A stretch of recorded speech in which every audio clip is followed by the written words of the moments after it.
Welcome to the pepper cooking ചാനലിലേക്ക് എല്ലാവർക്കും സ്വാഗതം. ഇന്ന് നമ്മൾ ഉണ്ടാക്കാൻ പോകുന്നത് ഒരു ഡ്രിങ്കാണ്. അതായത് പൊട്ട് വെള്ളരിക്ക കൊണ്ട് നമുക്കൊരു ജ്യൂസ് ഉണ്ടാക്കിയാലോ.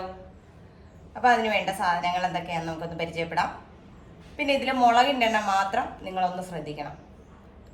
ഞാൻ ഒരു 6 കാന്താരി മുളക് എടുത്തിട്ടുണ്ട്. പക്ഷേ അത്രയും കാന്താരി മുളക് എരിവ് കുറവ് വേണ്ടവർക്ക് അത് കുറച്ച് ചേർത്താൽ മതി, ഒരെണ്ണം അങ്ങനെ ഇട്ടാൽ മതി. ഇല്ലെങ്കിൽ ചിലപ്പോൾ എരിവ് കൂടിപ്പോകും. അപ്പോൾ എരിവ് കൂടിയാൽ അത് കഴിക്കാമെന്നുണ്ടെങ്കിൽ മാത്രമേ നിങ്ങൾ അങ്ങനെ മുളക് ചേർക്കാവുള്ളൂ, ഇല്ലെങ്കിൽ പേരിന് മാത്രം ചേർത്താൽ മതി. അപ്പോൾ നമുക്ക് വീഡിയോയിലേക്ക് പോയാലോ. നമ്മൾ ഇന്ന് വെള്ളരിക്ക കൊണ്ടൊരു ജ്യൂസാണ് ഉണ്ടാക്കാൻ പോകുന്നത്, ഒരു മിക്സഡ് ജ്യൂസ് വേനൽക്കാലത്ത്. അപ്പോൾ ഇതിന് വേണ്ട സാധനം എന്ന് പറയുന്നത് പൊട്ട് വെള്ളരി, മാങ്ങ, ഇത് മുഴുവൻ വേണ്ട, ഇതിന്ന് കുറച്ച് മതി, ഒരു ഓറഞ്ച്, പിന്നെ അതെ ഒരു 3-4 കാന്താരി മുളക്. കാന്താരി മുളകിന് പകരം പച്ചമുളക് വേണമെങ്കിൽ ഉപയോഗിക്കാം. എനിക്ക് കാന്താരി ഉള്ളതുകൊണ്ട് ഞാൻ കാന്താരി എടുത്തതാണ്. ഇനി നമുക്ക് ഇതൊക്കെ ഒന്ന് കഷ്ണങ്ങളാക്കി എടുക്കാം. ആദ്യം തന്നെ നമുക്ക് നമ്മുടെ വെള്ളരി ഒന്ന് മുറിക്കാം.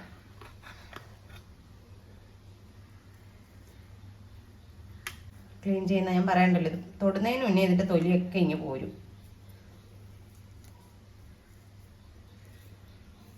ഇത് മിക്സിയിലിട്ട് കറക്കണമെന്നില്ല, നമ്മൾ വെറുതെ സ്പൂൺ വെച്ച് ഉടച്ചു കൊടുത്താലും മതി.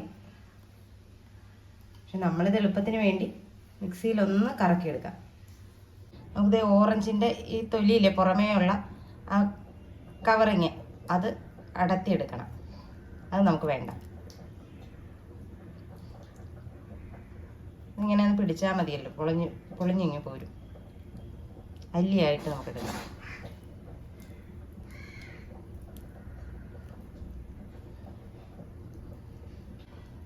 അപ്പോൾ അതിൻ്റെ കുരുവൊക്കെ നമുക്ക് വേർതിരിക്കാനും എളുപ്പമുണ്ട്. ഒരുപാടൊന്നുമില്ല, ഒരെണ്ണം ഉള്ളത് കൊണ്ടാണ്, ഒരെണ്ണം മാത്രമല്ല നമ്മൾ ചേർക്കുന്നുള്ളൂ, അതുകൊണ്ടാണ് ഇങ്ങനെ ചെയ്യുന്നത്. ഒരുപാടുണ്ടെങ്കിൽ ഇങ്ങനെ തൊലി കളഞ്ഞെടുക്കണമെന്നൊന്നുമില്ല, നമുക്ക് അരിച്ചെടുക്കാവുന്നേ ഉള്ളൂ. ഒരെണ്ണം ആയതുകൊണ്ട് നമ്മൾ പൊളിച്ചെടുത്താൽ മതി. അപ്പോൾ അതിൻ്റെ കുരു മാറും. ഇല്ല, കുരു ഇട്ടടിച്ചു കഴിഞ്ഞാൽ അത് കഴിക്കും.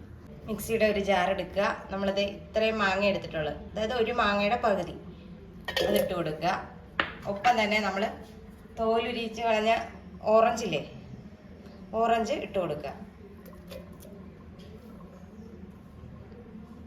അതോടൊപ്പം തന്നെ നമ്മുടെ കാന്താരി മുളക് ഇട്ട് കൊടുത്തിട്ടുണ്ട്. ഇനി നമുക്ക് വെള്ളരിക്ക ഇട്ട് കൊടുക്കാം. നമ്മുടെ വെള്ളരിക്ക ഇട്ട് കൊടുക്കാം. അപ്പോൾ ആദ്യം അടിക്കുമ്പോഴത്തേക്ക് നമ്മൾ വെള്ളം ചേർക്കാതെ വേണം അടിക്കാൻ. അതിന് ശേഷം നമ്മൾ മധുരം നോക്കിയിട്ട് വെള്ളം ചേർത്ത് അല്പം പഞ്ചസാരയും കൂടെ ചേർത്ത് നമുക്കൊന്ന് അടിച്ചെടുക്കാം. ആദ്യത്തേത് ഞാൻ അരച്ചതിന് ശേഷം ബാക്കി ഇരുന്ന വെള്ളരിക്ക കൂടെ ഇട്ടിട്ടുണ്ട്. അതിലേക്ക് ഒരു 2 ഏലക്കയുടെ സീഡ് മാത്രം, അതായത് അതിൻ്റെ ഫ്ലേവർ ഒന്ന് കിട്ടാൻ വേണ്ടി മാത്രം. ഇനി ഇതിലേക്ക് ആവശ്യമായ പഞ്ചസാര ചേർത്ത് കൊടുക്കാം. മധുരം നമ്മുടെ ഇഷ്ടമാണ്, എത്രയാണോ വേണ്ടത് അതിനനുസരിച്ച് ചേർത്ത് കൊടുക്കണം. ഇനി നമുക്കിതിലേക്ക് ആവശ്യമായ വെള്ളം ചേർത്ത് കൊടുക്കാം. ഒരുപാട് വെള്ളം ചേർക്കണ്ട, അതായത് നമ്മുടെ വെള്ളരിക്ക നല്ല വാട്ടർ കണ്ടന്റ് ഉള്ളതാണ്. അപ്പോൾ ഇത് കുറുക്ക് കണക്കാകാതിരിക്കാൻ വേണ്ടിയിട്ടാണ് നമ്മൾ വെള്ളം ചേർക്കുന്നത്. ഇനി കുറുക്ക് പരുവത്തിൽ മതിയെങ്കിൽ നിങ്ങൾ വെള്ളം ചേർക്കേണ്ട കാര്യമില്ല. ഇതിലേക്ക് നമുക്കൊരു അല്പം ഐസ് ക്യൂബും കൂടെ ചേർത്ത് കൊടുക്കാം. ചേർത്ത് നന്നായിട്ട് അടിച്ചിട്ട് വരാം. അപ്പം നമ്മുടെ ജ്യൂസൊക്കെ റെഡി ആയിട്ട് വന്നിട്ടുണ്ട്. അപ്പം നമുക്കിതൊന്ന് ഗ്ലാസ്സിലേക്ക് മാറ്റി നോക്കിയാലോ.